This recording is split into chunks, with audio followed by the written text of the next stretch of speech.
وحبيبنا محمد وعلى آله وأصحابه أجمعين. رب اشرح لي صدري ويسر لي أمري واحلل عقدة من لساني يفقه قولي. اللهم افتح علينا فتوح العارفين وارزقنا فهم النبيين وإلهام الملائكة المقربين. يا حي يا قيوم يا رب موسى وهارون ونوح وإبراهيم ومحمد صلى الله عليه وسلم. أكرمنا بجودة الحفظ والفهم. أكرمنا بجودة الحفظ والفهم وارزقنا الحكمة وثبات الذهن والعقل والحلم والعلم والنجاح في الدنيا والآخرة بحق سيدنا محمد صلى الله عليه وسلم يا رب العالمين. أما بعد. Alhamdulillah, bersyukur kita kehadirat Allah Subhanahu wa taala kerana dapat kita sama-sama pada malam ini berada di dalam majlis ilmu di bulan Muharram. Mudah-mudahan Allah Subhanahu wa taala golongkan kita di kalangan hamba-hamba Allah yang cintakan baginda Rasulullah sallallahu alaihi wasallam. Justru itu pada malam ini tajuk pengajian kita ialah Hijratun Rasulullah sallallahu alaihi wasallam, Hijratun Nabi sallallahu alaihi wasallam. Nabi sallallahu alaihi wasallam setelah berlakunya peristiwa Isra wal Mi'raj menerangkan kepada penduduk Mekah berkaitan tentang peristiwa yang berlaku ke atas baginda Rasulullah sallallahu alaihi wasallam dan memberitahu tentang kefarduan ibadat salat. Maka golongan musyrikin bertambah lagi baginda Rasulullah sallallahu alaihi wasallam. Bukan setakat itu, menyeksa umat baginda Rasulullah sallallahu alaihi wasallam setelah ditapis iman orang Islam setelah peristiwa Isra wal Mi'raj. Ada yang jadi murtad, ada yang orang munafik, yang kekal betul-betul orang yang beriman kepada Allah Subhanahu wa taala. Golongan inilah yang akan pergi berhijrah bersama Rasulullah sallallahu alaihi wasallam, yang iman mereka ni memang jitu iman yang betul-betul jazim, rasih, tidak berganjak di atas beriman kepada Allah dan Rasulnya Nabi Muhammad sallallahu alaihi wasallam. Rata-rata umat Islam pada bulan ini menyambut hijrah baginda Rasulullah sallallahu alaihi wasallam. Sebelum kita membicarakan lebih panjang lagi, apakah yang dimaksudkan hijrah? Hijrah ini dari sudut istilah syarak ialah ayyantaqilal insanu min daril kufri ila daril Islam, iaitu berpindahnya seseorang manusia itu daripada negara kafir kepada negara Islam, daripada negara kafir kepada negara Islam, sebagaimana yang disebut oleh Imam Malik rahimahullahu taala.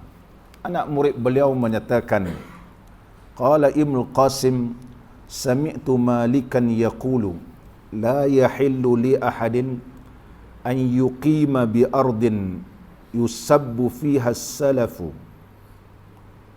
Imam Ibnu Qasim, anak murid Al-Imam Malik rahimahullah ta'ala berkata, aku pernah mendengar Imam Malik berkata, tidak halal seseorang duduk dalam satu bumi, tidak halal seseorang tu duduk satu tempat yang mana tempat itu memaki dan menghina para alim ulama. Begitu. Mana kalau sebuah negara itu dah tak hormat para alim ulama, maki, mencerca para alim ulama, maka perlunya berlaku hijrah. Sama ada hijrah mengubahkan keadaan, ataupun kalau negara tersebut sehingga mengancam keadaan kita, perlu berhijrah tempat yang lain. Oleh sebab itu ulama menyatakan bahawa hijrah ini terbahagi kepada tiga. Hijrah ini terbahagi kepada tiga. Yang pertama dinamakan hijratul makan. Itu hijrah daripada satu tempat ke satu tempat, iaitu berhijrah daripada satu tempat yang banyak maksiat, yang banyak fasik, kepada satu tempat yang ianya tempat yang beriman kepada Allah. Begitu. Ini dinamakan hijratul makan. Kalau tempat tu banyak maksiat, banyak benda fasik, maka kita berhijrah tempat yang mana tempat beriman kepada Allah. Ataupun kalau tempat itu penuh dengan benda fasik dan juga maksiat, kita perlu berhijrah, mengubahkan keadaan supaya menjadikan satu tempat yang beriman dan bertakwa kepada Allah Subhanahu wa taala. Nanti kita akan tengok bagaimana perjuangan baginda Rasulullah sallallahu alaihi wasallam nak membina sebuah negara Islam, iaitu di Al-Madinatul Munawwarah. Yang kedua kata ulama, itu yang pertama hijratul makan nama dia. Hijratul makan. Sebagaimana Allah Subhanahu wa taala telah berfirman dalam Al-Quranul Karim, ya ayyuhalladzina amanu qatilul ladzina yalunakum minal kuffar. Wahai orang yang beriman, perangilah orang-orang yang telah mencercakan kamu di kalangan orang kafir. Maka Allah telah menyatakan dalam surah At-Taubah ayat 123 bahawa menjadi kewajipan kepada umat Nabi sallallahu alaihi wasallam melakukan satu perubahan, melakukan satu hijrah, iaitu memerangi kepada golongan kafir yang telah mencercakan kamu. Yang telah mencercakan kamu. Ini Allah sebut dalam surah At-Taubah ayat 123. Muslimin dan muslimat yang dirahmati oleh Allah. Maka ulama menyatakan tidak harus seseorang itu berhijrah ke negara kafir. Kalau kita ni pula nak pilih sebuah negara yang mana negara tu negara kafir, negara kita ni contohnya alhamdulillah rezeki pun ada, senang nak cari rezeki, beribadat pun boleh lagi. Kita pun nak pergi berhijrah sebuah negara kafir. Adakah harus ataupun tidak? Maka ulama menyatakan kalau nak berhijrah juga ada 3 syarat. Yang pertama, ayyakuna indahu ilmun yadfa'u bihi syubhat. Dia mempunyai kemantapan ilmu yang boleh menepis segala syubhat. Nanti kalau pindah ke negara kafir, terpedaya dengan golongan liberal, golongan sekular ni, jadi hancur. Balik-balik negara dia, merosakkan agama. Sebagaimana dewasa ini, kita tengok ada golongan-golongan ini yang merosakkan agama. Bukan orang Islam, bukan orang kafir, tapi orang Islam sendiri yang tidak suka agama Islam, mempertikaikan. Ini lahir daripada tarbiyah dan juga didikan daripada barat, kemudian dia ambil itu bawa negara kita jadi rosak sebab dia tidak mempunyai pegangan yang kuat, yadfa'u bihi asyubhat, yang tidak ada kemampuan untuk menepis segala syubhat yang berlaku. Mesti ada kuat ilmu, mantap gitu. Ini mengingatkan kepada kita, kalau anak-anak kita yang nak belajar luar negara, mesti ditanamkan ilmu tauhid. Kepentingan ilmu agama dalam menyambut hijratul Rasul, maka mengajarkan kepada kita, anak-anak kita ni perlu kepada akidah dan iman yang mantap, ibadat yang sempurna, supaya bila dia berada dalam sebuah negara yang bukan Islami, dia jati diri. Dan dia tidak terpedaya dengan ajaran-ajaran sonsang tersebut. Dan seterusnya ulama menyatakan lagi, syarat yang kedua, an yakuna indahu dinun yahmihi anis syubhat. Lianna al-insan alladhi laysa indahu dinun idza zahaba ila biladil kuffar in ghamasa li'annahu yajidu zuhrata dunya hunaka. Wah, ni kalau nak berhijrah ke negara orang bukan Islam, agama kena kuat. Agama kena kuat. Karena kalau agama dia tak kuat, dia akan terjerumus, dia kata. Kenapa? Kerana dia menikmati keindahan alam dan keseronokan dunia. Habis hanyut. Balik hanyut terus. Dan yang ketiga, an yakuna muhtajan ila zalika, iaitu dia memang berhajat sangat nak pergi dalam negara ni, tak ada menyediakan kelengkapan seperti itu. Seperti dia ni sakit, terpaksa berubat. Di dalam negara tak ada yang pakar seperti itu. ataupun terpaksa menuntut ilmu, sebagaimana Nabi sallallahu alaihi wasallam bersabda, al-hikmatu dhallatul mu'mini. Hikmah itu adalah seperti barang yang hilang bagi orang mukmin. Ainama wajadaha akhazha, di mana-mana dia dapat kena diambil. Contohnya, tak ada dalam negara kita, supaya bila kita belajar negara ni, kita balik dapat manfaat kepada penduduk dan juga orang Islam terutama dalam negara tersebut. Ini boleh. Tapi dua perkara yang di atas ini, kata ulama, mestilah mempunyai kemantapan. Ini orang yang nak sambut hijratul Rasul. Di antara hasil-hasil daripada kita menyambut hijratul Rasul sallallahu alaihi wasallam. Dan seterusnya para alim ulama menyebut bahagian yang kedua dinamakan hijratul amal. Hijratul amal. Perlu ada hijrah di sudut amalan. Hijratul amal. Tadi hijratul makan. Yang kedua hijratul amal. Hijratul amal. Hijratul amal. Iaitu an yahjural insan. Manusia ini perlu meninggalkan manahahullahu, apa yang dilarang oleh Allah, minal ma'asi wal fusuq, iaitu meninggalkan segala bentuk maksiat dan segala bentuk fasik. Ini hijrah. Nanti kita huraikan satu persatu gitu. Dan yang ketiga dinamakan hijratul amil. Hijrah bagi orang yang beramal tu, dia perlu berhijrah. Dia perlu berhijrah. Yang dinamakan hijratul amil. Hijratul amil. Contohnya, kalau dia sendiri tak mau berubah, macam mana nak berubah? Diri perlaku itu mesti berubah. Kalau kita nak contoh, nak pandai dan nak tahu dalam satu hukum, kita kena berubah daripada tak mengaji kepada mengaji gitu.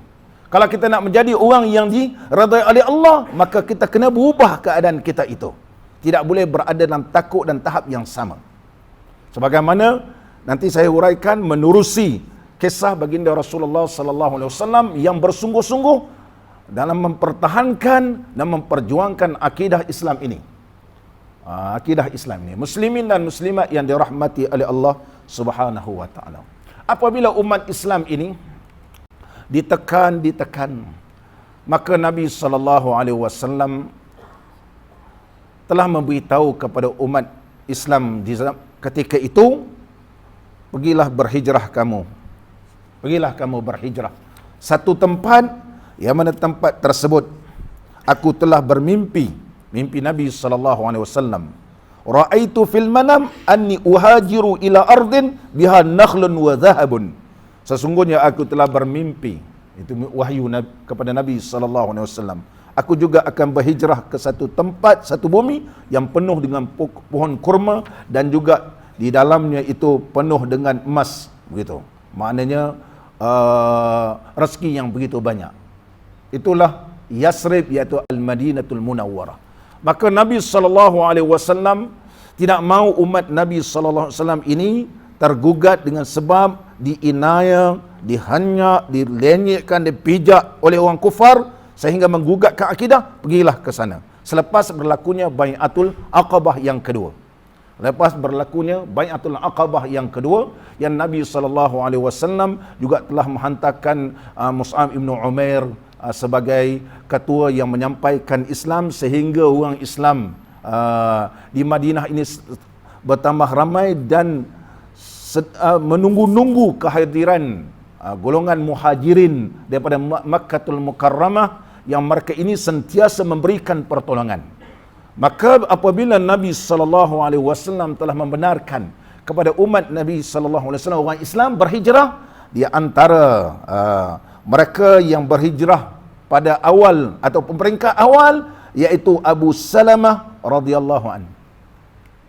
Abu Salamah radhiyallahu an ketika nak berhijrah ke Madinah Munawwarah, ingin membawa istrinya yang bernama Ummu Salamah dan anaknya, tetapi dihalang oleh ahli keluarga.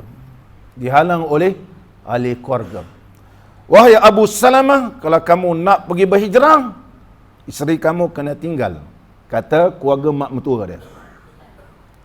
Kalau kamu, wahai Abu Salamah, kalau nak berhijrah, anak kamu kena tinggal, kata keluarga Abu Salamah.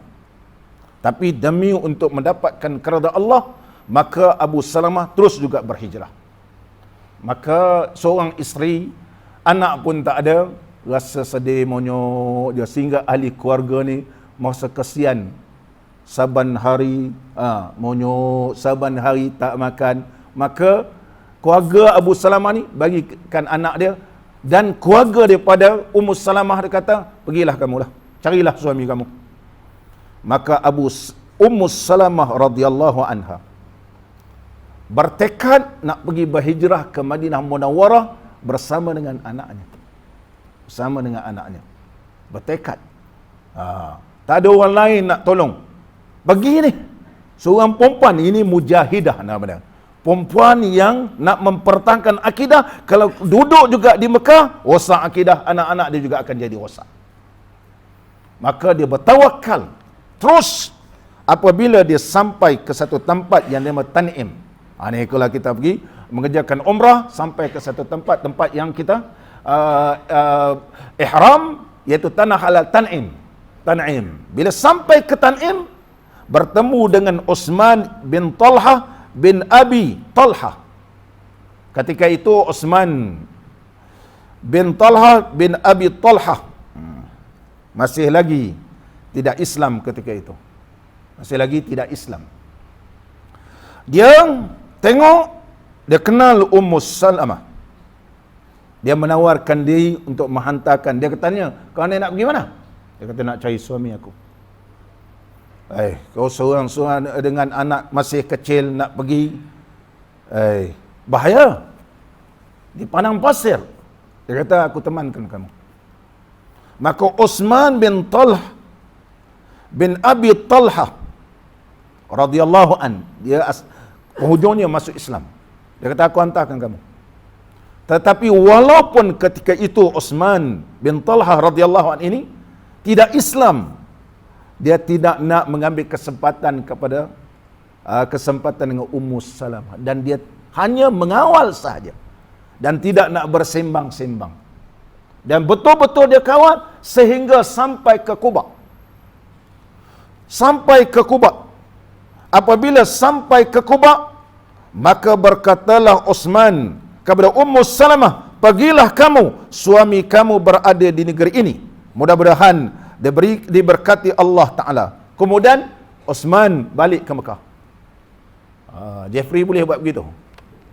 Kalau kita ni, kalau ada perempuan nampak cantik pula kan, nampak cantik pula lagi lah kan, ambil kesempatan nak sembang-sembang.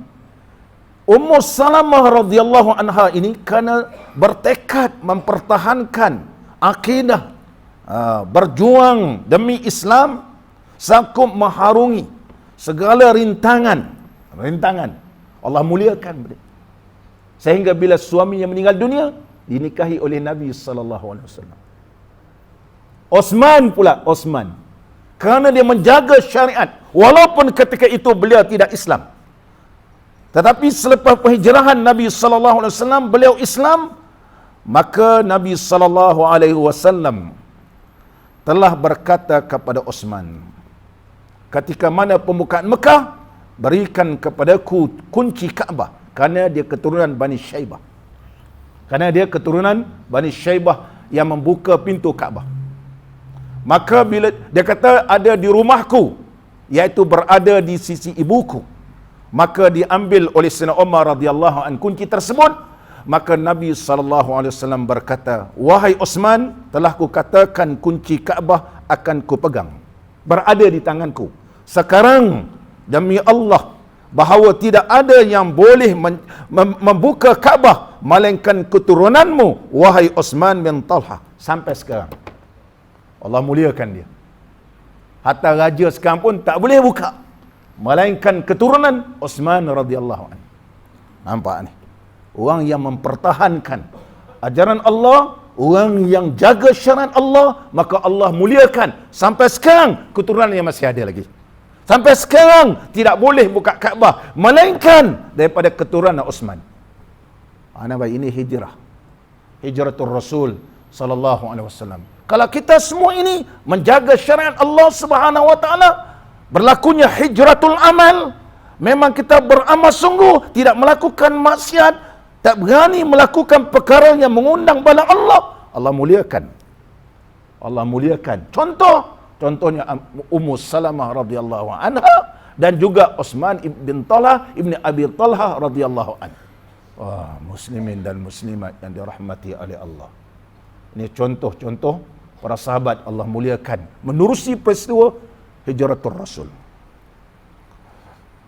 Kemudian kita tengok perjuangan seorang sahabat yang bernama Syuaib Ar-Rumi, berasal daripada Rum. Nak berhijrah. Bila nak berhijrah, musyrikin Makkah kata, "Wahai Syuaib, kamu datang dulu dalam keadaan bansat. Satu apa pun tak ada.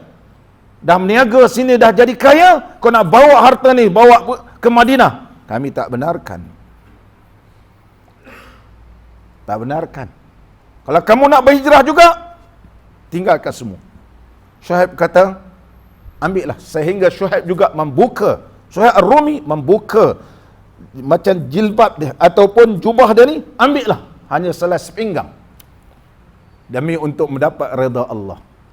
Sehingga turunlah firman Allah Ta'ala dalam suratul Baqarah ayat 207. Wa minan nasi man yashri nafsahu ibtigha'a mardatillah wallahu raufun bil ibad. Kerana demi mempertahankan Islam, walaupun terpaksa menggadaikan segala kekayaan, tetapi ingin mencari redha Allah, menerusi apa yang dibawa oleh Nabi SAW, tak pandang dunia ni, tapi nak dapat redha Allah. Turun firman Allah Ta'ala dalam suratul Baqarah ayat 207, wa minan nas, dan di antara manusia ada yang mengorbankan dirinya. Kerana apa? Ibtigha'a mardatillah, kerana mencari keridhaan Allah Subhanahu wa ta'ala. Wallahu raufun bil ibad, dan Allah Subhanahu wa ta'ala Maha penyantun terhadap segala hamba-hambanya. Bila Nabi SAW mendengar pengorbanan Syuaib Ar-Rumi, sebab dia ni seorang yang pandai meniaga kan, bagi campak mana pun kalau meniaga dia pandai meniaga, mempunyai karisma, mempunyai kelebihan yang Allah berikan kepada dia. Maka di antara doa Nabi SAW, Rabiha Syuhaibun. Nabi berdoa, beruntunglah Syuaib, beruntung. Lepas tu dia sampai ke Madinah, meniaga untung, kaya juga tu.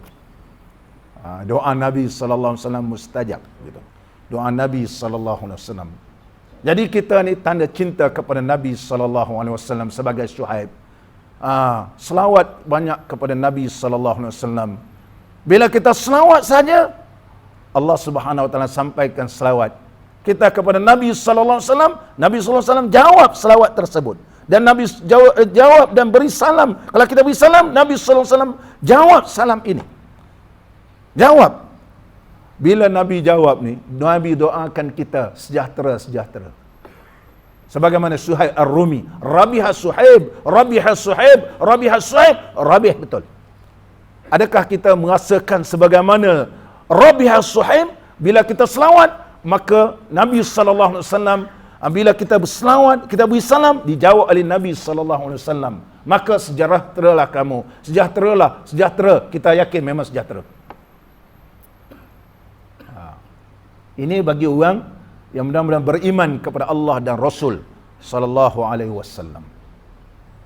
Muslimin dan muslimat yang dirahmati oleh Allah. Di antaranya lagi yang berhijrah lebih awal, Sayyidina Umar radhiyallahu an.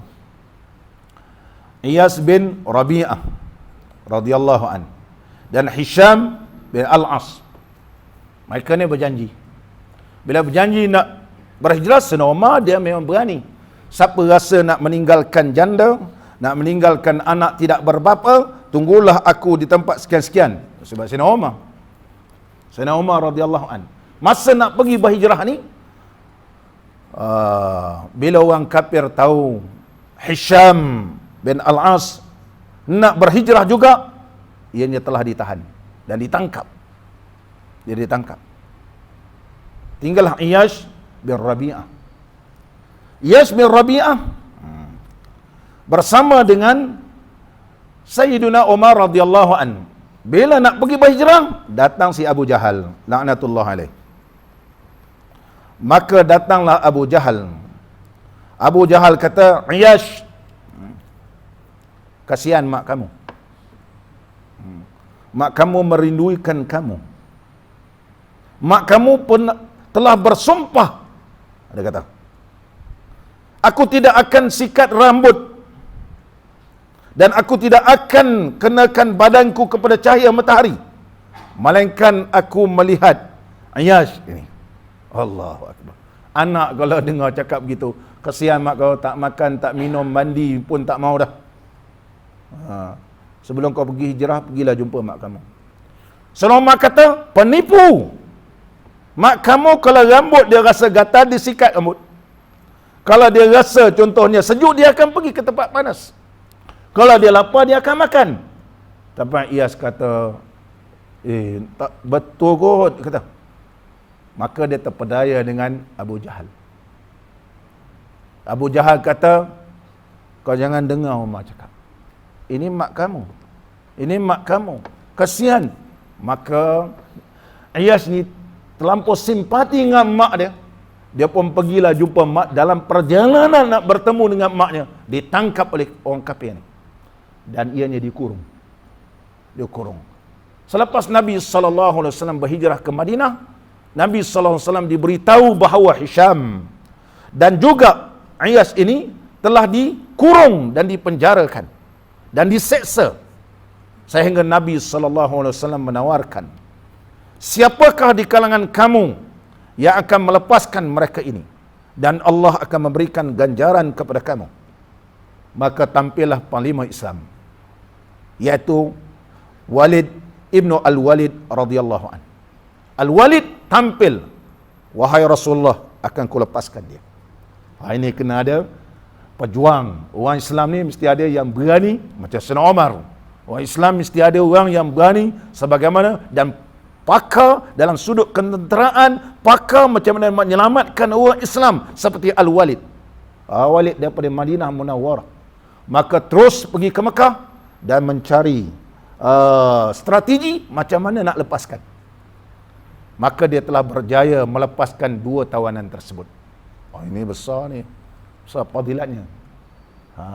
Tidak ada satu di badan Al-Walid ibn Walid ni, melainkan semuanya ada bekas tusukan. Allahu Akbar. Kita luka sikit pun sakit. Ini pula kena pedang apa semua. Allahu Akbar. Al-Walid ibn Al-Walid ni radhiyallahu an, Khalifah Al-Walid ini, ketika mana berada di Iraq, dia yakin dengan bismillah, sehingga tentera kafir ni kata, kalau benarlah Tuhan kamu yang kamu sembah itu, kau minum racun ni sekarang, kau minta kat Tuhan kamu, kalau kamu hidup memang betul Tuhan kamu betul. Walid terus mengambil bismillah, dia minum. Satu riwayat, bismillahilladzi la yadurru ma ismihi syai'un fil ardi wala fis sama' wa was samiul alim. Al-Walid minum, segar. Orang kafir dia kata, ini leh macam, dia kata. Terus masuk Islam. Ini wali Jeffrey berani dia tu. Saya boleh saya minum. Bismillah, betul kalau ini betul dia. Bismillah. Ini yakin ke Allah.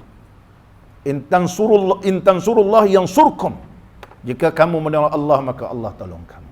Ini Al-Walid radhiyallahu an. Muslimin dan muslimat yang dirahmati oleh Allah. Bila kumpulan ini dah berhijrah, maka Nabi SAW nak pastikan orang Islam ni terselamat. Biarlah dia terinaya ataupun diseksa.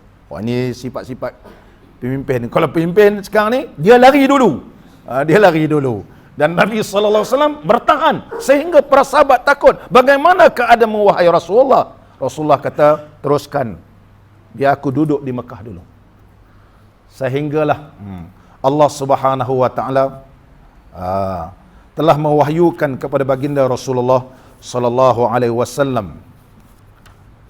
Datanglah Jibril alaihi salam berjumpa dengan Nabi sallallahu alaihi wasallam dan memberitahu bahawa sesungguhnya Allah Subhanahu wa taala telah mengizinkan kamu berhijrah apabila pemimpin-pemimpin kafir ini telah bersepakat nak membunuh baginda Rasulullah sallallahu alaihi wasallam sebagaimana Allah nyatakan dalam surah Anfal.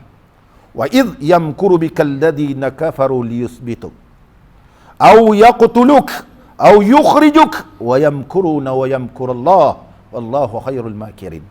Wa idh yamkuru bikal ladina kafaru liyuthbituk, dan ingatlah ketika orang kafir merancang tipu daya mereka untuk menangkap kamu, au yaqtuluk, atau membunuh kamu, au yukhrijuk, atau mengusirkan kamu, wa yamkuruna wa yamkurullah. Mereka membuat satu perangan jahat, tapi Allah mengembalikan perancangan jahat itu kepada mereka. Allah wallahu khairul makirin. Perancangan Allah adalah lebih baik. Muslimin dan muslimat yang dirahmati oleh Allah. Maka Nabi SAW telah bermimpi bahawa Allah Subhanahu wa taala tunjukkan kepada baginda Rasulullah SAW tempat yang paling baik dia berhijrah. Maka dalam mimpi tersebut, maka Nabi SAW telah bersabda, ra'aitu fil manam anni uhajiru ila ardin fiha nakhlun wa zahabun. Sesungguhnya aku telah bermimpi bahawa aku berhijrah satu tempat yang banyaknya pokok kurma. Pada awalnya aku menyangka itu ialah Yamamah ataupun Hajar.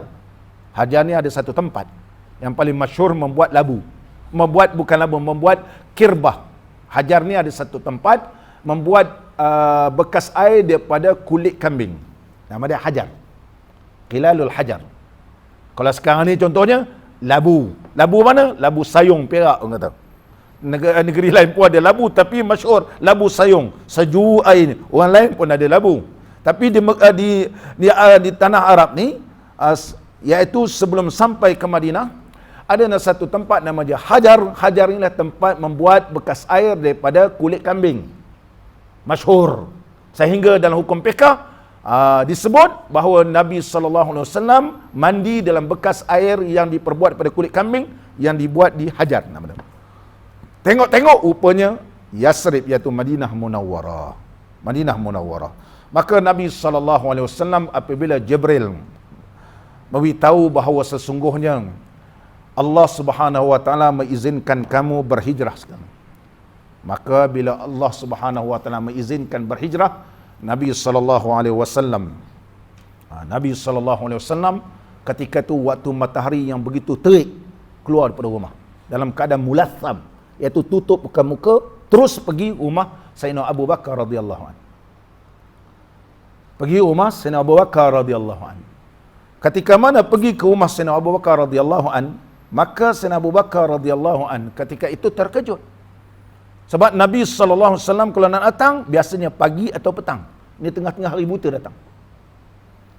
Maka Nabi SAW beritahu bahawa sesungguhnya aku telah diizinkan oleh Allah untuk berhijrah. Berhijrah. Ini rahsia. Ada siapa lagi? Dia kata, Sayyidina Abu Bakar, semua inilah anak-anak aku. Tak ada orang lain. Rahsia ni akan dirahsiakan. Maka Sayyidina Abu Bakar radhiyallahu an berkata, as-suhbata ya Rasulullah. Uridu minka as-suhbah. Aku nak menemanikan engkau wahai Rasulullah sallallahu alaihi wasallam. Terus Rasulullah sallallahu alaihi wasallam bersabda, as-suhbata ya Abu Bakrin. Betul engkau akan menemani aku. Menitis air mata kerana keseronokan Sayyidina Abu Bakar radhiyallahu an dapat menemani Rasulullah sallallahu alaihi wasallam. Ini sahabat. Kalau kita Jeffrey, macam mana pula anak kena tinggal kan? Kita nak ajak nak bawa tok guru pun panjang cerita. Ni siapa pula nak ambil anak ke sekolah pula, nak hantar ke tuition, belum lagi berhijrah. Hijrah ni bukan ada kereta. Menghadapi banyak rintangan. Ini orang nak bunuh ni dalam keadaan ketakutan. Dalam keadaan bahaya. Anak yang ditinggalkan, keluarga ditinggal pun akan jadi bahaya. Tapi Sayyidina Abu Bakar menyebut as-suhbata ya Rasulullah. As-suhbata ya Rasulullah. Nabi sallallahu alaihi wasallam menyebut as-suhbata. Naam. Anta tusahibuni. Maknanya engkau akan menemani aku. Maka menangis Sayyidina Abu Bakar radhiyallahu an, sehingga Siti Aisyah ketika itu masih kecil, aku tidak pernah melihat bapaku menangis kerana begitu gembira melainkan pada hari itu. Sehingga Sayyidina Abu Bakar radhiyallahu an berkata, wahai Rasulullah sallallahu alaihi wasallam, aku telah menjadikan 2 ekor unta. 2 ekor unta untuk kita pergi berhijrah ni. 2 ekor unta. Selama 6 bulan ku pelihara unta ni. Ku ajarkan dia, beri makan, bagi betul-betul sihat. 2 kenderaan ni yang kita akan bawa pergi ke Madinah Munawwarah. Maka Nabi SAW, dia kata ada 2 as-saman. Maka Nabi SAW bertanya, berapa harga unta kamu ini? Sayyidina Abu Bakar kata, aku hadiahkan kepadamu wahai Rasulullah sallallahu alaihi wasallam. Sedangkan Rasulullah boleh menerima hadiah, hanya tidak boleh menerima sedekah. As-saman ya Abu Bakrin, berapa harganya? Maka Sayyidina Abu Bakar menjawab, harganya ialah ku beli 400 dirham. Ku belikan seharga tersebut 400 dirham. Sebab apa Nabi nak juga beli unta tersebut? Karena Nabi SAW nak supaya pahala berhijrah dapat. Kalaulah dia pakai unta kepunyaan Sayyidina Abu Bakar, maka Sayyidina Abu Bakar lah yang banyak dapat pahala. Tapi kalau dia mengorbankan, baginda Rasulullah SAW mengorbankan wang ringgit, membelikan kenderaan tersebut untuk berhijrah, maka Nabi SAW juga akan mendapat pahala yang berganda. Wah, begitu. Tok Guru belanja juga kat orang, jangan dia je orang belanja kan begitu. Tok Guru ni kena. Cuba kita tengok nanti kisah Ummul Ma'bad, Nabi sallallahu alaihi wasallam berikan penghormatan. Ini kisah hijratul Rasul sallallahu alaihi wasallam. Maka sebelum Nabi sallallahu alaihi wasallam berhijrah ni datang waktu tengah hari. Datang waktu tengah hari. Ramai orang keliru dalam hadis ini. Sehingga ada ceramah-ceramah baru ni saya dengar ceramah. Dia kata, cerita Nabi SAW berhijrah keluar daripada rumah waktu malam ni, semua tak betul. Dia kata. Semua tak betul, sebab hadis yang diriwayatkan oleh Al-Imam Al-Bukhari, bahawa sesungguhnya Nabi SAW keluar hijrah waktu matahari tengah terik. Betul. Itu keluar daripada rumah, pergi ke rumah Sayyidina Abu Bakar. Maka Sayyidina Abu Bakar berkata kepada Nabi SAW, sekarang kita berhijrah wahai Rasulullah SAW. Rasulullah jawab, wahai Abu Bakar, sesungguhnya aku telah diamanahkan oleh Allah. Aku telah diamanahkan oleh orang ramai. Ada berapa barang yang orang amanahkan kepada aku. Aku tak mau terus berhijrah, sedangkan barang-barang ni tidak diserahkan lagi kepada orang ni. Nanti aku ditanya oleh Allah. Aku nak balik juga sekarang. Ini orang terlupa hadis ini. Maka Nabi SAW pulang ke rumahnya. Ketika itu waktu sudah hampir petang. Maka bila sampai ke rumah, bertemu dengan Sayyidina Ali radhiyallahu an, dan telah menyatakan kepada Sayyidina Ali radhiyallahu an, menyatakan kepada Sayyidina Ali bahawa sesungguhnya ni barang-barang ni tolong serahkan, kerana aku nak berhijrah. Aku nak berhijrah. Nabi SAW tidak memberi tahu kepada Sayyidina Ali ikut mana dia nak pergi. Ini dari sudut amanah. Dari sudut amanah. Sebelum kita dari sudut amanah ini, bila diketahui oleh orang kafir bahawa Nabi SAW bersama orang Islam ni akan pergi berhijrah, maka parlimen mereka bersidang di Darun Nadwah. Maka ketika itu pemimpin-pemimpin mereka yang kanan-kanan, yang berlaku pada 26 hari bulan Safar tahun 14 selepas nubuah bersamaan 12 September tahun 622 Masih. Ini kajian orang. Betul tak betul itu kajian dalam kitab sejarah. Maka di dalam Darun Nadwah ini masing-masing ada wakil-wakilnya. Wakil-wakil. Tapi muncullah iblis laknatullah. Seperti orang alim berasal daripada Najd. Pakai tongkat, Dato' dia ada seperti kopiah tinggi tu dan pakai menutupkan pakai tailasan. Tailasan tu mana ikat gitu. Macam orang muka-muka orang warak lah gitu. Bila nak bersidang ni, dia orang kata ini bukan daripada Mekah. Dia ni daripada Najd. Oh, kalau daripada Najd tak apa.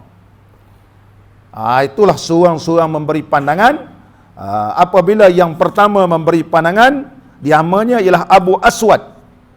Dia yang boleh beri pandangan dalam parlimen tersebut. Kita buangkan dia. Muhammad ni, kita buangkan dia. Buang negara. Iblis ni kata apa? Syaitan ni. Dia kata kalau buang, dia ni jangan main-main. Dia kata kalau kau buangkan, tak selesai masalah. Sebab Muhammad ini dia pandai berpidato, petah berbicara, lagi ramai orang ikut dia. Tak boleh, dia kata idea kamu ni tak betul. Maka orang lain kata, ya betul juga. Maka bangunlah Abu Al-Bukhtari. Abu Al-Bukhtari ni alif ba kha ta ra ya Al-Bukhtari. Abu Bukhtari mengatakan kita kurung dia biar sampai mati. Mana penjarakan. Orang tua ni pula kata, orang iblis ni, dia kata jangan. Lagi demonstrasi dia punya pengikut-pengikut. Lagi berat nanti. Orang kata betul juga. Last kali Abu Jahal pula. Abu Jahal kata bunuh. Bunuh.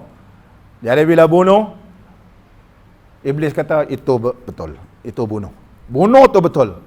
Maka telah ditawarkan siapa dapat membunuh Nabi SAW ni mendapat hadiah sebanyak 100 ekor unta. 100 ekor unta ni. Kaya raya tak habis makan. Ketika mana Nabi SAW memerintahkan kepada Sayyidina Ali radhiyallahu an supaya tidur di tempat tidurnya. Tidur di tempat tidurnya. Dan Allah telah mewahyukan kepada Nabi SAW supaya mengambil tiga genggam tanah. Apabila dibuka pintu dan membaca firman Allah Ta'ala dalam surah Yasin, وَجَعَلْنَا مِنْ بَيْنِ أَيْدِيهِمْ سَدًّا, dan kami jadikan di hadapan mereka itu tutupan, وَمِنْ خَلْفِهِمْ سَدًّا, belakang penutupan, فَأَغْشَيْنَاهُمْ فَهُمْ لَا يُبْصِرُونَ, kami tutupkan sehingga mereka tak nampak. Ada 3 riwayat. Riwayat yang pertama, iaitu bila Nabi lempar ni, semua pakat tertidur. Ada yang mengatakan bahawa sesungguhnya ketika itu mereka sedang berdiri, kaku gitu. Lebih kurang 100 orang memegang pedang. Kenapa Allah Subhanahu wa taala peliharakan Sayyidina Ali radhiyallahu an? Bila diberitahu, Muhammad dah lama berjalan dah. Baru sedar. Pergi masuk-masuk, tengok-tengok macam ada orang tidur. Sampai-sampai tak terus tikam. Tak terus tikam. Tengok-tengok Sayyidina Ali. Kenapa Allah selamatkan dia? Maka ulama menyebut kerana sifat amanahnya Nabi SAW. Sifat amanah. Disebabkan Nabi SAW amanah. Inna Allah ya'murukum an tu'addul amanati ila ahliha. Sesungguhnya Allah memerintahkan kamu supaya menunaikan amanat kepada ahlinya. Kerana Nabi SAW mengikut perintah Allah, amanah sebelum berhijrah, ni kena bagikan ni wahai Ali. Maka Allah telah menjaminkan keselamatan. Nampak? Ini di antara yang boleh kita ambil dalam peristiwa Hijratul Rasul. Perlu amanah umat Islam ni. Jangan kita kaki mengelat, kaki putar belit, semayang kuat, takbir, selawat, tapi membohong orang, tipu sana, kencing orang sini, kencing orang sini, lagilah. Sedang benda-benda ni adalah benda yang dilarang oleh Allah Subhanahu wa taala, kerana kita tidak berlaku amanah di atas kepercayaan seseorang. Ini tak ada kena-mengena orang lain. Ini memang kisah yang berlaku kepada baginda Rasulullah sallallahu alaihi wasallam yang perlu kita ambil iktibar, perlu amanah apabila orang amanahkan kepada kita. Allahu akbar. Muslimin dan muslimat yang dirahmati oleh Allah. Kita tak nampak peristiwa ini. Ini dihuraikan oleh para alim ulama dalam sirah baginda Rasulullah sallallahu alaihi wasallam. Oleh sebab itu Allah beri pertolongan. Maka Nabi sallallahu alaihi wasallam pergi ke rumah Sayyidina Abu Bakar. Bawa pergi rumah Sayyidina Abu Bakar. Kemudian daripada rumah Sayyidina Abu Bakar radhiyallahu an, maka ketika itulah Nabi sallallahu alaihi wasallam berjalan mengikut belakang rumah, tak ikut depan, kerana ditakuti diketahui oleh orang. Maka Nabi sallallahu alaihi wasallam Allah ajarkan perlu ada strategi. Orang Islam ni kalau nak menang, kalau nak berjaya, mesti ada strategi. Allah boleh berikan Nabi sallallahu alaihi wasallam kun fayakun, ataupun ambil murak terus terbang, boleh. Tetapi di sini mengajar ke orang Islam, kalau nak berjaya, nak gemilangnya Islam, perlu perancangan yang rapi, mempunyai strategi. Begitu. Oleh sebab itu Nabi sallallahu alaihi wasallam telah menyusun strategi, iaitu kalau kita nak pergi ke Madinah melalui jalan utara, maka ditakuti akan diketahui. Macam mana ni? Kita kena ada strategi. Maka mesti dibuat, iaitu menuju ke arah selatan dan bersembunyi dulu. Nampak ni? Kalau ikut jalan utara, barangkali kena tangkap. Kita mesti berselindung. Maka Nabi SAW ketika itu berjalan macam mana umur ketika Nabi SAW dalam peristiwa hijrah ni 53 tahun.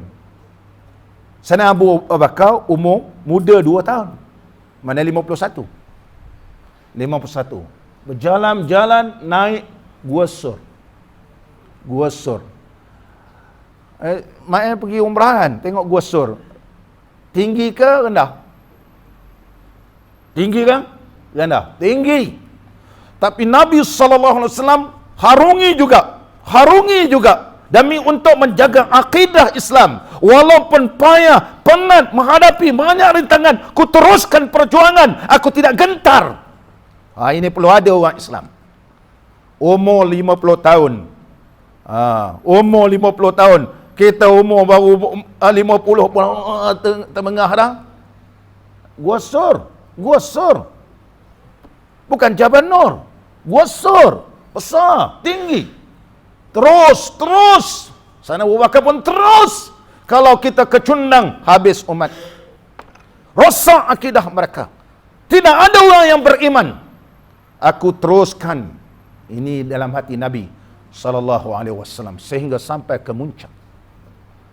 Bila Nabi SAW semangat sedemikian rupa, maka turun firman Allah Subhanahu wa taala. Apabila Nabi terpandang kepada Mekah, wahai Mekah, innaki la ardullah, sesungguhnya engkau ada bumi yang ku cintai, laula ukhrijtu, sekiranya tidak aku dihalau, aku tidak akan keluar.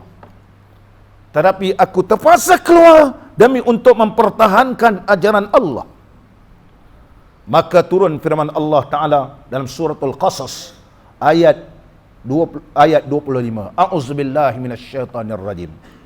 Falamma ja'ahu wa qassa alaihi al-qasas qala la takhaf najauta minal qaumiz zalimin. Maka turun firman Allah dalam surat Al-Qasas. Kisah Nabi Allah Musa alaihi salam, iaitu dikejar oleh Firaun dan kuncunya. Maka terselamat Nabi Allah Musa sehingga bertemu anak Nabi Allah Syuaib dan dikawinkan oleh Nabi Allah Syuaib. Bila Nabi Allah Syuaib berkata, bila diceritakan kisah yang berlaku kepada Nabi Allah Musa ini, Nabi Allah Syuaib berkata, la takhaf, jangan kamu takut wahai Musa, najauta minal qaumiz zalimin, engkau terselamat daripada kaum yang zalim. Maka memberikan ketenangan kepada Nabi SAW. Bila turun ayat Allah ketika naik Gua Thur, kisah aku ini seiras dengan kisah yang berlaku kepada Nabi Allah Musa AS. Nabi Allah Musa dikejar oleh Firaun demi untuk mempertahankan akidah, aku juga dikejar. Aku naik dan begitu juga Nabi Allah Musa. Allahu Akbar. Lalu laut merah naik. Kalau kita pergi ke Sinai, Allah jauh Sinai. Sinai ni naik turun, bukan ada pokok apa pun. di lembah Wadil Muqaddasil Tuan, punyalah. Dah lu kalau musim sejuk, tersajuk-sajuknya. Belum naik tur Sina lagi. Belum naik tur Sina. Bila teringat kisah Nabi Allah Musa alaihi salam memberikan motivasi kepada baginda Rasulullah sallallahu alaihi wasallam, dan Allah janjikan dengan peristiwa ini sebagaimana berlaku kepada Nabi Allah Musa juga berjaya dan diselamatkan oleh Allah, kamu juga akan selamat. Nampak ni. Kalau kita tolong Allah, Allah tolong kita. Kalau kita yakin dengan Allah, maka Allah akan memberikan pertolongan. Tapi kena yakin gitu. Kena bersungguh-sungguh. Maka sampailah satu kemuncak, iaitu dalam gua. Kisah ini, apabila sampai di gua tersebut, maka Allah telah mengutuskan bala tenteranya. Sebagaimana firman Allah Ta'ala, walillahi junudus samawati wal ard. Allah utuskan bala tenteranya. Iaitu Allah utuskan bala tentera daripada langit dan bumi. Allah utuskan. Allah utuskan bala tentera. Oleh sebab itu, ketika mana dalam gua ni, Nabi SAW berada di atas riba. Allahu Akbar. Hormat kepada orang alim. Abu Bakar ni hormat. Begitu. Tahan, disengat oleh kala. Ada yang kata hayyah, iaitu ular patuk dia. Tahankan bisa sehingga menitis air mata sakit. Sehingga Rasulullah tanya, apa dia? Dia kata, aku kena patuk ni. Maka Nabi SAW embuskan, terus hilang. Mukjizat. Mukjizat. Ini nak menunjukkan mukjizat Nabi SAW. Kemudian, gua ini ada banyak riwayat. Ada riwayat kata, iaitu ada 2 ekor burung merpati. Sampai bertelur situ. Mana kalau bertelur dah lama lah. Bukan 3 hari. Sebab Rasulullah berada 3 hari di situ. Burung merpati ini sehingga Nabi SAW doakan, ya Allah berkatikanlah burung merpati ini.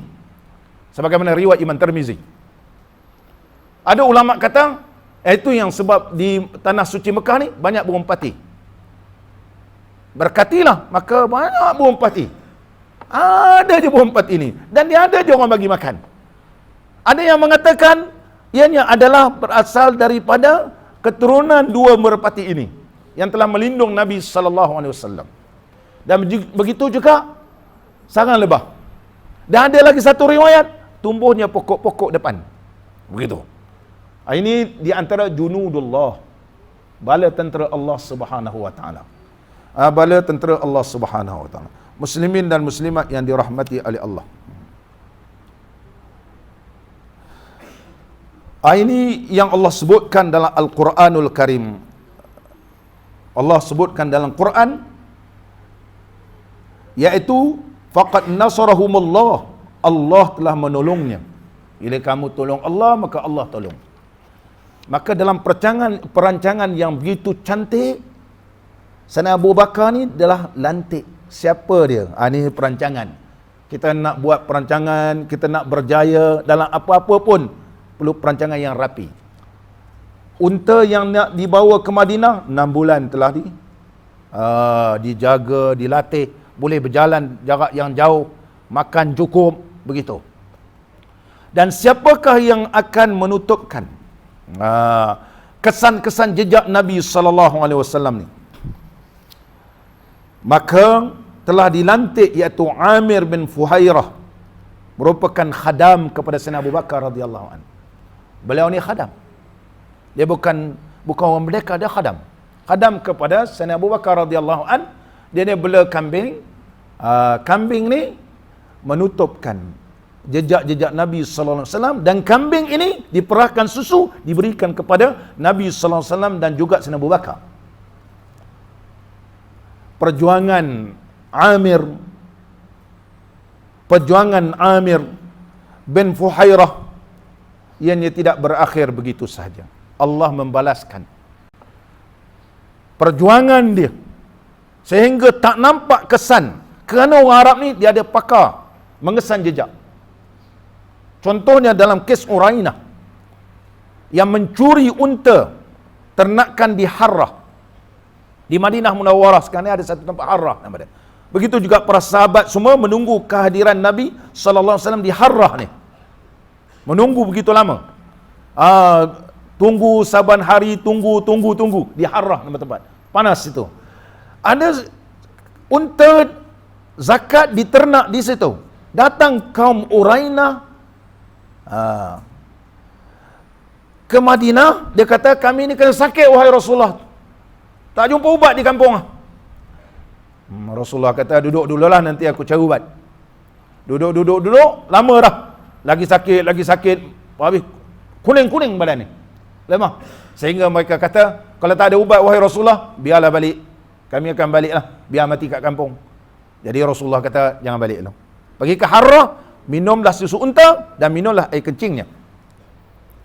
Itu khusus kencing unta itu. Jangan pula kita pergi Hudaibiyah pergi minum susu unta dan juga kencing unta. Balik kena penyakit. Itu khusus yang Nabi berikan. Bila dia minum air kencing unta dan minum juga susu unta ni segar. Mungkin Allah Subhanahu Wa Taala berikan kepada Nabi sallallahu alaihi wasallam mukjizat sesuai ubat penyakit ini, itu dia. Bukan semua penyakit. Bila dia sihat, Rasulullah beritahu jangan bawa lari unta ni, minum situ aja. Dia orang kata ini lain macam unta ni. Unta kita tak ada macam ni. Dia kata kita bawa pelari. Ni buat pelari. Bila nak bawa lari, dia nak bawa lari, penjaga unta kata tak boleh. Ini unta orang keluar zakat. Diternak di sini, dibiarkan. Mana boleh? Amanah Rasulullah. Aku kena jaga. Orang ni kata, amanah tak amanah? Dia kata. Dibunuhnya penjaga unta ni. Maka Nabi SAW diberitahu, mungkin melalui Jibril alaihissalam, bahawa penjaga unta telah dibunuh dan kaum Urainah ni telah bawa lari unta. Maka Nabi SAW mengutuskan pakar mengesan jejak Qurs Ibnu Jabir radhiyallahu anhu. Qurs Ibnu Jabir bersama dengan beberapa pemuda, pakar mengesan jejak ni. Dia boleh tahu sekarang berada di mana. Maka ditahan, ternyata mereka ada unta tersebut dan telah dibicarakan oleh Nabi sallallahu alaihi wasallam dengan segera dan dijatuhkan hukuman murtad dan juga qisas yang pertama dalam Islam. Sebagaimana dia cucuk mata penjaga unta tu, mereka itu dicucuk juga mata, makan pasir. Makan begitu. Habis pasir, kemudian barulah dijatuhkan hukuman bunuh kerana dia membunuh unta, penjaga unta tersebut. Inilah hukuman murtad kerana dia lawan Nabi sallallahu alaihi wasallam. Maknanya di kalangan Arab ni ada yang pakar kesan jejak. Oleh sebab itu Amir radhiyallahu an dia hilangkan jejak-jejak ni. Sebab kalau nampak jejak dia boleh tahu 3 hari, 4 hari, 5 hari dia boleh tahu. Pakar forensik semua ni tak sampai tahap itu. Lambat bagi keputusan. Dia tengok saja boleh tahu. Qurs Ibnu Jabir tengok saja. Dia boleh tahu kat mana dah. Tak hebat. Mujazziz Al-Mudliji boleh tahu Usama dengan Zaid genetik dia bertemu dekat mana. Kalau XY kita ni jenuh cari hantar lab dulu, lambat lah. Kurang-kurang 2 minggu baru dapat tahu. Dia tengok dapat kaki je. Sekop angkat. Ini putih, ini hitam. Oh, dia tahu. Ini akan bertemu sekian-sekian generasi dia. Ni sama. Nampak ni. Tak payah ambil darah. Nama dia Mujazziz Al-Mudliji di zaman Nabi sallallahu alaihi wasallam. Maka Amir radhiyallahu anhu Allah muliakan dia. Allah mulia macam mana? Dimandikan oleh malaikat ketika dia meninggal dunia. Berlaku dalam peristiwa Bi'ru Ma'unah nama dia. Bi'ru Ma'unah. Ketika mana Amir radhiyallahu anhu memberitahu kepada Nabi sallallahu alaihi wasallam, wahai Rasulullah, antarlah kader-kader pendakwah ini ke Najd. Dia kata itu harapan dia, hantar ke Najd. Maka Nabi sallallahu alaihi wasallam telah menghantar 70 orang pendakwah ni bersama dengan Amir radhiyallahu anhu yang menghilangkan jejak ni. Bila sampai satu telaga yang bernama Ma'unah, Bi'ru Ma'unah.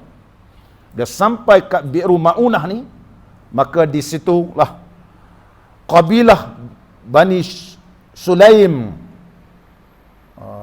kemudian Bani Ra'lin dan juga Zakwan telah menahan 70 orang ni.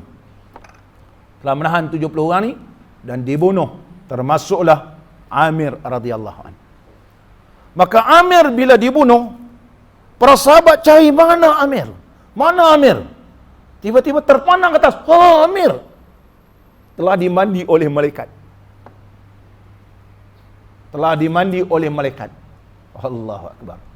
Nabi SAW kata, bersabda, kerana Amir sama-sama memperjuangkan menyelamatkan aku, maka Allah muliakan Amir dengan dimandi oleh para malaikat.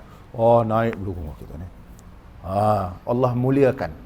Ni kisah Bi'ru Ma'unah nama dia. Bi'ru Ma'unah. Pergi carilah Bi'ru Ma'unah ni. Kalau pergi umrah, cari telaga-telaga ni.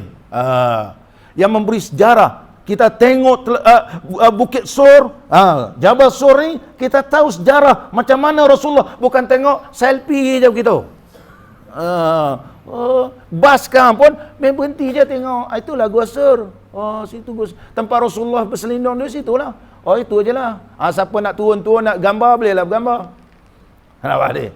Sekali lagi tu, kita tidak mengambil manfaat. Bagaimana kesungguhan Nabi SAW naik atas demi mempertahankan. Bagaimana turunnya firman Allah Ta'ala ketika menaik Gua Sur. Allah. Bagaimana Allah muliakan yang penjaga pengembala kambing ni, Amir, sehingga dimandikan oleh malaikat. Allah muliakan dia. Kisah Amir radhiyallahu an dalam telaga Bi'ru Ma'unah. Jeffrey boleh tengok, googlekan kisah Telaga Ma'unah nama dia. Telaga Ma'unah. Allah. Ini sejarah. Inilah mengingatkan kita banyak cerita yang boleh kita ambil manfaat dalam peristiwa hijratul Rasul sallallahu alaihi wasallam. Muslimin dan muslimat yang dirahmati oleh Allah Taala. Oleh sebab itu dalam hijratul Rasul ini kita perlu berhijrah lah. Berhijrah dari sudut hijratul amal. Nampak ni? Kerana amal-amal para sahabat ni Allah muliakan. Kerana amal-amal ni Allah muliakan. Allah muliakan kisah-kisah Osman. Allah muliakan Amir. Kemudian Allah muliakan Asma. Asma radhiyallahu anha. Asma radhiyallahu anha ini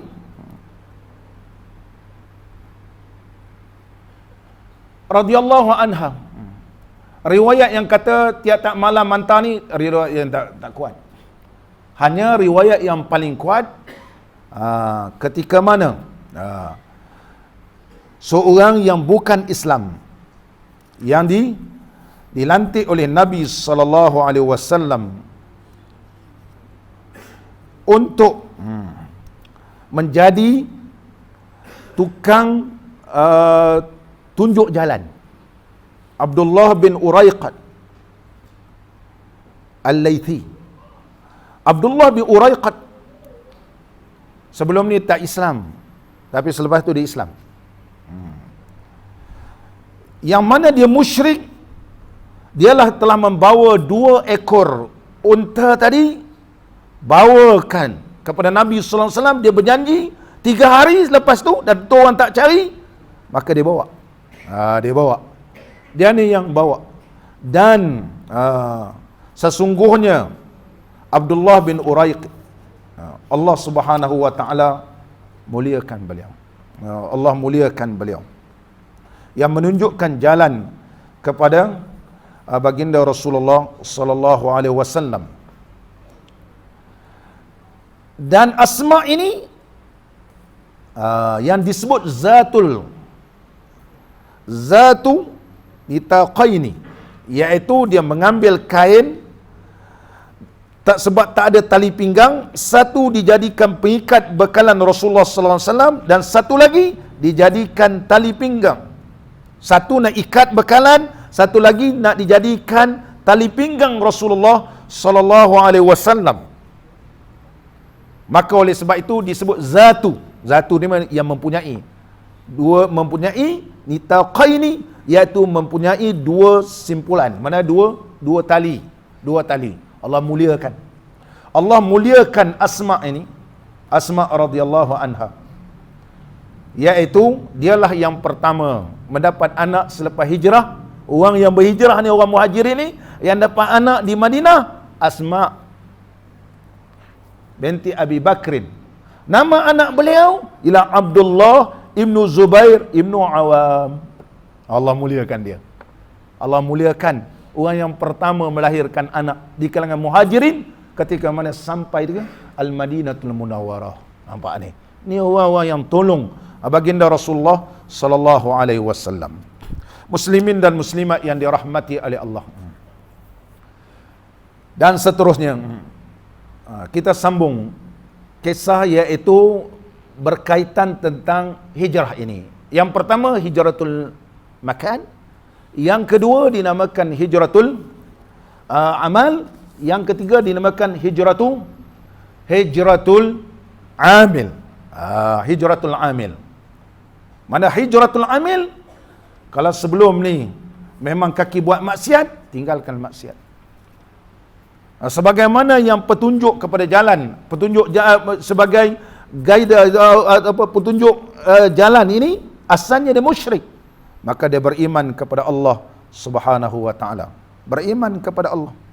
Beriman kepada Allah. Beriman. Oleh sebab itu disebut oleh Umar ibn Aziz radhiyallahu anna lil iman faraidah.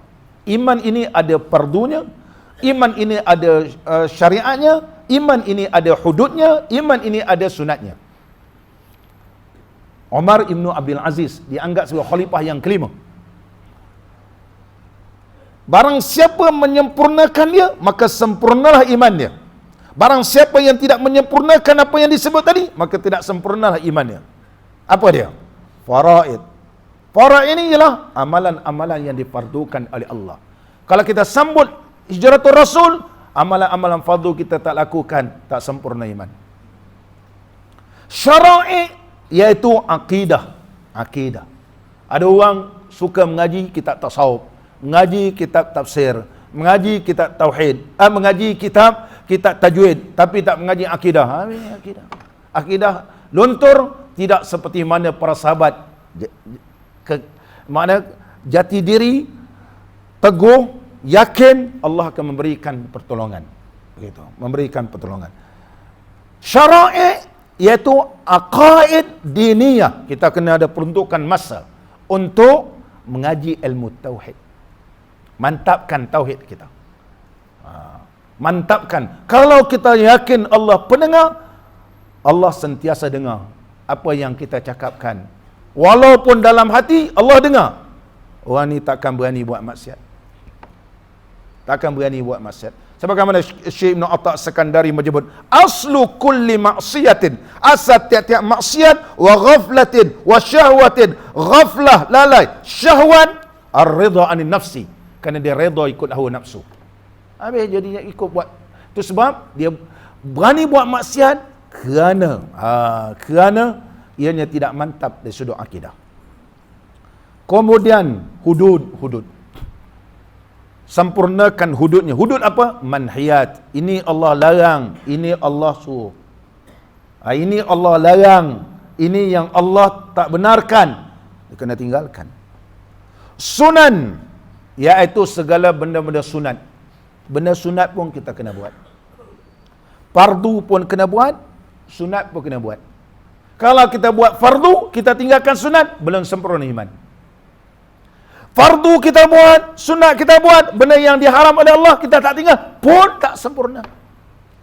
Fardu kita buat, sunat kita buat, tinggal ke benda yang haram, akidah pula lontur, pun tak Allah terimakan. Ini yang kita perlu ambil perhatian. Muslimin dan muslimat yang dirahmati oleh Allah Ta'ala.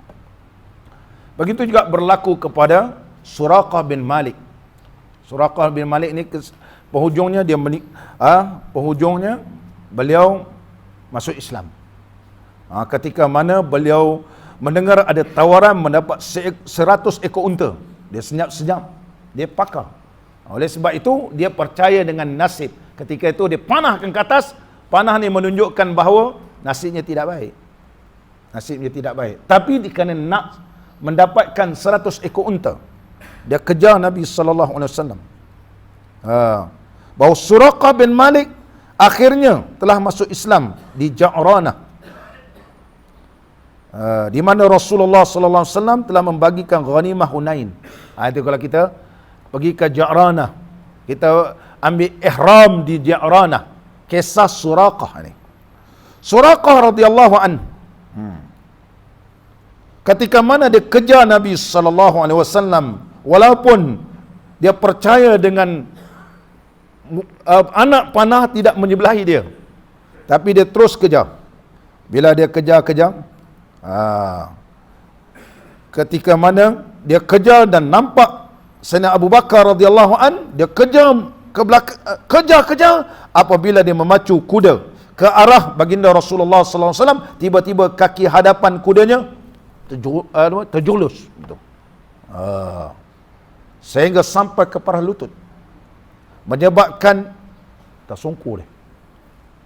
Setelah itu bangun dan membangunkan kudanya. Tiba-tiba dia terlihat seperti asap yang berkilauan. Ini Allah nak tolong Nabi sallallahu alaihi wasallam sampai ke langit. Maka dia pun ambil lagi panah gitu, dan menunjukkan bahawa nasib tidak baik. Lalu bila Nabi sallallahu alaihi wasallam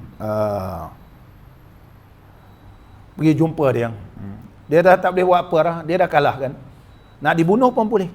Nabi sallallahu alaihi wasallam nak bunuh pun boleh. Sayyidina Abu Bakar boleh bunuh.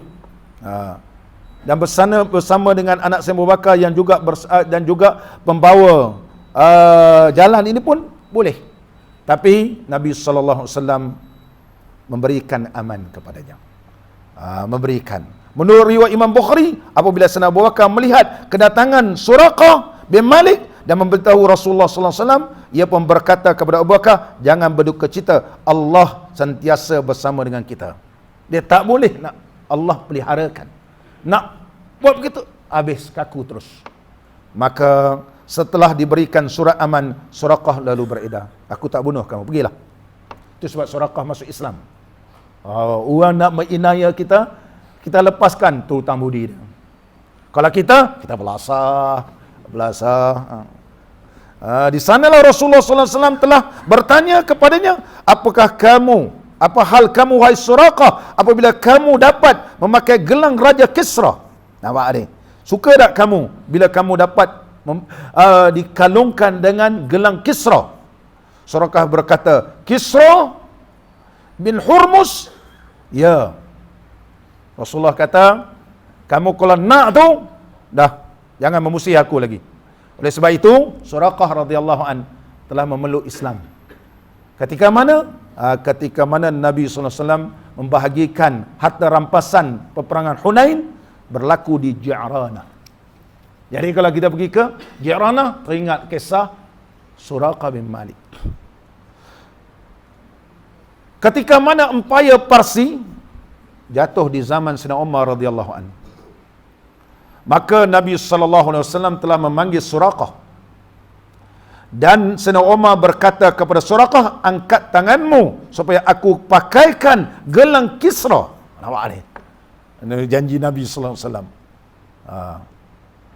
Maka katanya, alhamdulillah alladhi salabahuma Kisra ibn Hurmus alladhi kana yaqul ana rabbun nas wa albasahuma Suraqah ibn Malik. Suraqah ibn Malik. Segala puji bagi Allah, Tuhan yang telah merampas keduanya daripada Kisra bin Hurmus yang pernah berkata, akulah Tuhan kepada manusia, dan Tuhan telah memakaikan keduanya kepada Suraqah bin Malik. Ini janji Nabi sallallahu alaihi wasallam. Nampak ni? Oh, cerita ni panjang. Saya pun tak larat ini sebab berbalik. Cukup setakat ini, belum sampai lagi kisah sampai pergi Madinah, bina lagi masjid, Allah, banyak lagi. Hanya yang dapat kita rumuskan pada malam ini, iaitu hijrat ini terbahagi kepada 3, hijratul makan, hijratul amal, dan hijratul amil. Maka perlulah kita berhijrah dari sudut amalan kita. Kalau kita hijrah amalan kita daripada tak baik kepada baik, banyak sejarah yang menunjuk dalam kisah yang kita telah bahaskan dimuliakan oleh Allah Subhanahu wa taala kerana beramal dan bertakwa kepada Allah Subhanahu wa taala. Cukup setakat ini, mudah-mudahan Allah memberkati kita semua. Kita boleh sambung pada masa-masa akan datang. Bismillahirrahmanirrahim. Alhamdulillahirabbil alamin wassalatu wassalamu ala sayyidina wa nabiyyina wa habibina Muhammadin wa ala alihi washabbihi ajma'in. Allahumma ja'al jam'ana hadha jam'an marhuma wa tafarruqana min ba'dihi tafarruqan ma'suma. Allahumma ja'al ijtima'ana birrahmah وافتراقنا بالمغفرة وخاتمتنا بالسعادة وألهمنا الرشد والحكمة. ربنا آتنا في الدنيا حسنة وفي الآخرة حسنة وقنا عذاب النار. وصلى الله على سيدنا محمد وعلى آله وصحبه وبارك وسلم والحمد لله رب العالمين. أقم الصلاة.